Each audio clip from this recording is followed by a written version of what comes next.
మా షాప్ లో ఈ ఐస్ క్రీమ్ల ఫ్రిడ్జ్ తీసుకుని వెళ్ళిపోతాము అంటున్నారు. ఎందుకు తీసుకుని వెళ్తారు అనేది ఈ వీడియోలో చెప్తాను, చూసేయండి.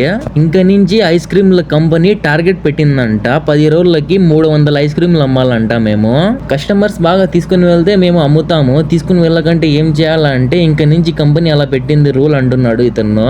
ఒక 600 రియాల్ది ఐస్ క్రీమ్లు దించుకున్నాము మా షాప్ లో. చూద్దాము 10 రోజులకి ఎన్ని ఐస్ క్రీమ్లు సేల్ అవుతాయి అనేది నెక్స్ట్ వీడియోలో చెప్తాను నేను.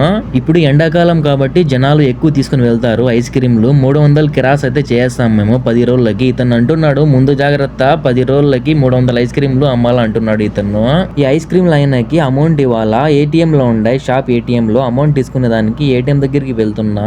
క్యాష్ ఉన్నింది, పొద్దున్నే సామాన్లు వచ్చినాయి మా షాప్ కి, ఆయనకి ఇచ్చేసినాం మొత్తం. ఏటీఎం లో ఉండే ఆయనకి కాసేపు ఉండు తీసుకుని వస్తా అని చెప్పిన.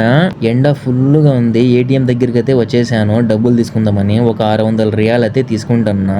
డబ్బులు తీసుకున్నా. Please subscribe